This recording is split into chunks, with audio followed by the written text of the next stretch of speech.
انګریز سامراج نه ډیر وال خوړلې دي، ډیر ټکولې خوړلې دي او د چونې په ډرمونو کې اچولې شوې دي، د خنزیر په سرمنو کې اچولې شوې دي، سوځولې شوې دي او ډېر په مشکله باندې مونږ ته دا یو وړه غوندې ټوکړه د امن ګهواره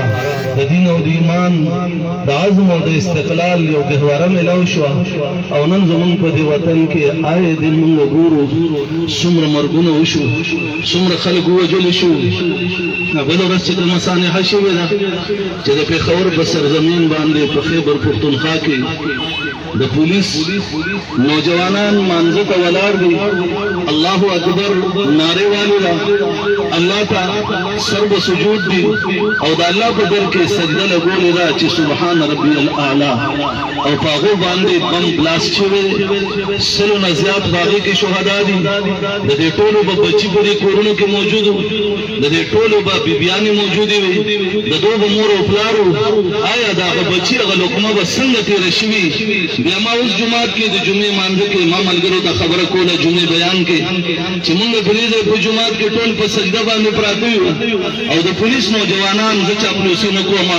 دا بهر ولاړې زما او ستا د حفاظت دپاره مونږ د ختم نبوت د پروګرام د هغې په جلسه کې ولاړ یو، د پولیس نوجوان بهر ولاړې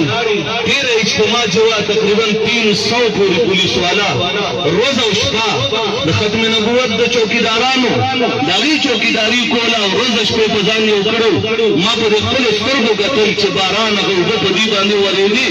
او هغه اوبو نه ټولې کپړې لمدې شوي دي، لیکن هغې وایي مونږ د ختم نبوت اجتماع د مسلمانانو د حفاظت دپاره ولاړ یو، الله به مونږ له جنت راکړي. او هغه پولیس چې زما د وطن پاسدار دی، که زه د وطن هرې د وطن هغه چوکیدارانو ته چې یا زما د ملک په سرحداتو باندې زما دفاع دپاره ولاړي، یا زما په وطن کې د شوکې او د ډاکې او د راهزنۍ او د اجرتیانو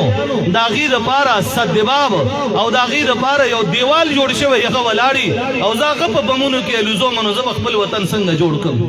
زما عزیزانو زه دا ویل غواړم چې آیا دا چې کوم خلک دغه ځای کې ولاړو دې کلمه نه ویله، دا چې کوم الله ته په سجده باندې پراتو دا د الله نه علاوه بل چاته سجده کوله؟ آیا زمونږ دا وطن به دغسې لوټې لوټې وي؟ آیا زمونږ د وطن کې به عمر له دغه حالت وي؟ آیا مونږ به ټول عمر د دې انتظامیې خلاف ولاړ یو کوم چې زما دفاع دپاره ولاړي؟ زه دا د زړه نه خبره کوم زما عزیزانو، زما د وطن پاسدارانو، د وطن هرې پارټۍ والا نن دې ځای په دې سټیج باندې موجود دی. مونږ به آخر کله یو کېږو؟ کله به مونږ د خپل وطن دفاع کوو؟ کله به مونږ د خپل وطن جغرافیایي حدودو د هغې حفاظت کوو؟ انډیا والا ته خو ضرورت د حملې نشته، انډیا والا ګوري چې نن په پولیس دماکه وشوه، سبا جومات کې دماکه ده، بل ورځ مدرسه کې دماکه ده، بل ورځ په روډ باندې دماکه ده. انډیا ته د جنگ ضرورت نشته، د امریکې شیطانانو ته د جنگ ضرورت نشته. هغې وایي مسلمانان خپلو کې اخته کړل، د یو بل وینې تویوي، هغه ظالمان زمونږ تماشې ته ولاړ دي. آیا زه مسلمانانو تاسو نه تپوس کوم چې آیا کومه ورځ به داسې وي چې د دغه کلمه لا اله الا الله په بنیاد باندې زما وطن ودرېدلی دی، د دې بنیادونو کې زما او ستا د مشرانو وینې توی شوي دي، مونږ به کله دې وطن د حفاظت دپاره یو کېږو؟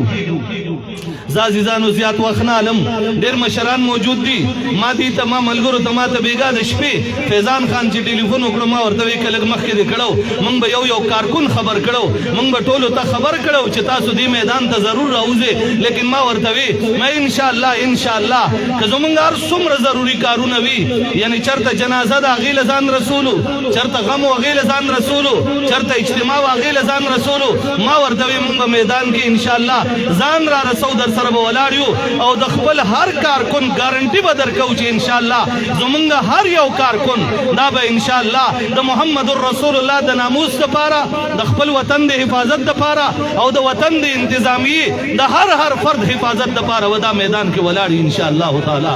او زه د پولیس نوجوانانو ته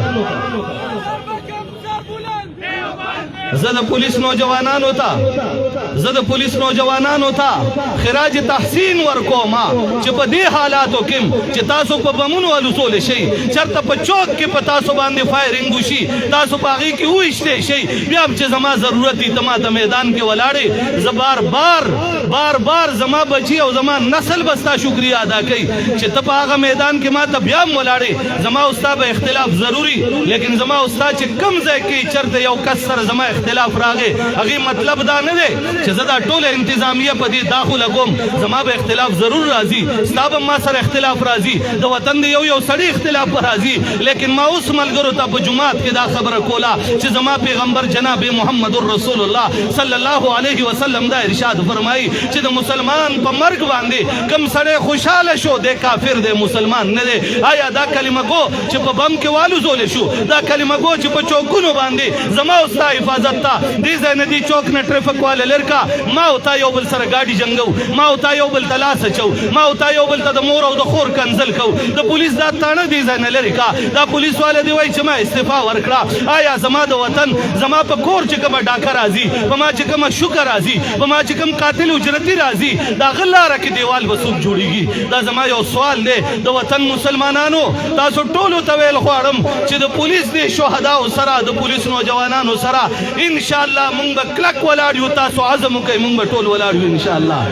او ښه په نره به ولاړ یو ما ته دا علم دی ما جومات کې ملګرو ته ووایي چې زه دا کمې خبرې کوم سبا به زما جومات کې بم پروت وي سبا به ما په بم باندې الوزئ لیکن زه د خپل حق خبرې نه نشم رستو کېدی ما دې په بم ټوکړي کي لیکن کم از کم زه چې د الله در ته ځم ما به د خپل قوم د خپل وطن د خپل ایمان دفاع کړې وي زه به د الله دربار ته سرخروزم ما ته دې بم کېدي